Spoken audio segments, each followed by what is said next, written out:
With the NBA season finally coming around the corner for the first time since June, we finally get that action back on every single night. Now, I know there's still 81 more games to go, but it's always good to see how every NBA team looks after their first game. And I think of a few things I want to touch on before the rest of the season gets underway. First game of the season and the first game we'll be talking about is the Celtics-Knicks game. There's a few takeaways I think I can make. If you've seen the clips of Mikal Bridges' jumper, you might think I'm going to talk about how he needs to fix it, but I think we need to give it some time. After all, Mikal Bridges is one of the league's premier mid-range scorers for the past few seasons, and I don't see how a little change in his form could make this any worse. He went 2 for 7 from 3, which could easily be thrown off as an off game, and unless this play continues and he's looking like Markelle Fultz, I see no reason for the Knicks to concede the loss on the trade to acquire Bridges. Another thing I saw was how comfortable the Celtics looked in this game. Every single play, the Celtics got either an open three or a very easy layup. 29 threes. That is the record for threes in a game the Celtics tied. I know that the Bucks set that record in 2020, but the Celtics were out there looking like the Dynasty Warriors. With Jason Tatum as their leader, who looks like he might be an MVP candidate this year, the Celtics are looking very unstoppable. He was sixth in MVP voting last season this year, and I think he might take that leap to maybe top three. Now, I know that might be an overreaction, but what isn't is how poor Karl Anthony Towns was in his first Knicks game. The box score was bad, and the eye test was even worse. He seemed to be not in game shape because he was very slow on defense, and he just wasn't getting around the court, making as big of an impact on offense as he normally does. And even what he's best known for, his three-point shooting as a big, wasn't on point either, with him only attempting two and making one. One more thing I want to say is, shout out to Al Horford. My man is reaching old man status and is starting for one of the best teams in the league and getting buckets. The way he can still stretch the floor on offense and be a monster on defense is going to be crucial for the Celtics as a bench piece when Kristaps Porzingis comes back.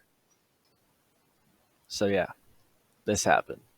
Bronny James checked in for his first game, and I would say it went great. Not for Bronny, but for the cameraman who got the photo of LeBron and Bronny together.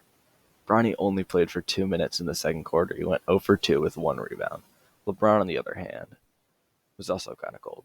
The superstar for the night on the Lakers was Anthony Davis. With 36 points and 16 boards, he put the old man and the child on his back to win by 7 against the Timberwolves. In my opinion, though, the real MVP of this game was J.J. Redick. Some of the plays he was drawing up to help get 80 most of his easy buckets. I know that people are saying the Lakers are LeBron's team because his son's on the team and is one of his best friends to coach, and I would like the idea of the Los Angeles LeBrons with a little crown as the logo. But I do think J.J. Redick could be a good coach in this league, and we'll have to watch to find out how well J.J. Redick can respond in close games and what will happen when the Lakers start to lose, because that is pretty imminent. The real headline from this game for most, though, was the return of Anthony Edwards, the NBA's golden boy and probably the most praised player at the moment. So how'd he do? He did have 27 points, but was pretty inefficient. I noticed that was the main issue with the Timberwolves, as they had 15 as an entire team, and Edwards, like I said, he had 4. In contrast, the Lakers had 7. So if the Timberwolves are trying to win some games, they can't be giving away 8 more possessions than the other team. You might be thinking, oh, how did Dante DiVincenzo and Julius Randle do in their first game? I noticed DiVincenzo, he was pretty good. He was shooting threes off the bench, doing his thing. And Julius Randle, he was a bit of a non-factor. At least right now, Cat should still be there. But I think if we give it a little time, the trade will have been worthwhile for the Timberwolves, as Julius Randle. He was an all-star last year. Most people do forget that. Old man shout out for this game is Joe Ingles, man. Now, he ain't no Al Horford, but I'd like to see some underrated vets out there. For the next game, I was going to talk about the Sixers-Bucks game more in depth, but the game kind of sucked. Sure, we got a great Damian Lillard and Giannis, but Paul George and Embiid weren't playing. Chris Middleton was also out as well. The Bucks won pretty handily by 15, and Giannis had 7 assists. I understand, and I am even a big believer that Giannis is an underrated passer, but 7 assists is great for a player like him. If Giannis is going to be driving to the basket like a linebacker and kicking it out to Dame, Chris Middleton, and Pat Connaughton for 3, the league is in trouble. Other news is Maxey was inefficient, but had 25, and Kelly Oubre had a good game back from that weird bike accident. Shout out to Kyle Lowry, though. He's going to be top 20 in assists by the end of this season, and he's going to have a big legacy. On to the future of the NBA here. Mavericks versus Spurs. Mavs got the win and they looked great out there. On the other hand, Spurs looked kind of rough. Wemby had a bad game, which I did kind of expect. He is still very young, 20 years old to be exact. But he is going to start cooking up soon, and I do believe that Wemby will be second or first team All-NBA this season. Just give it some time. Some new faces are on both these teams here, and I do think that Klay Thompson played amazing, having 22 points, 18 of which were from three, and he shot 60% from three, and that is great for obvious reasons. People are saying that the Mavericks have a big three, and I personally don't see it, even though I'm a big Klay supporter myself. I do think that he will be one of the league's most elite role players this season, though, because of the Mavericks system. Luka is so ball dominant that all Klay has to do is focus on shooting.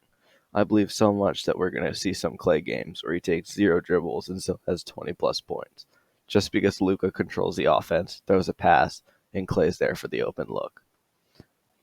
On the other side, Chris Paul, making his debut on the Spurs, played pretty below average for what we were expecting. For this argument, though, I think I can say that Chris Paul and Wemby are going to be working so much together in the Spurs offense that when Wemby has a great game, it's also going to be a great game for Chris Paul. So I really think that Chris Paul is going to rely on Wemby being really good. So I'm going to say the same thing for Chris Paul I said for Wemby. Give it some time. Soon Chris Paul will be throwing 10 plus assists per game, and Wemby will be averaging 25 points and 15 rebounds with around 5 blocks. In other news, Luka was looking good, but he was kind of inefficient, and Kyrie was doing his thing with 15 points, and he was also inefficient.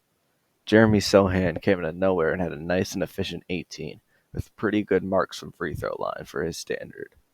Old man shout-out goes to Chris Paul, third best point guard ever, and even though he is old now, he is very wise.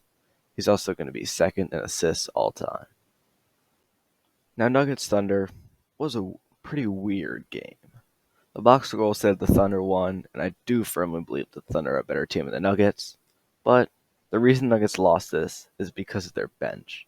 The Nuggets bench had 16 points and the starters had 71, compared to OKC, whose bench had 25 points, with their two best bench players not even scoring at all, being Alex Caruso, who had 0, and then Isaiah Hartenstein, who didn't even play.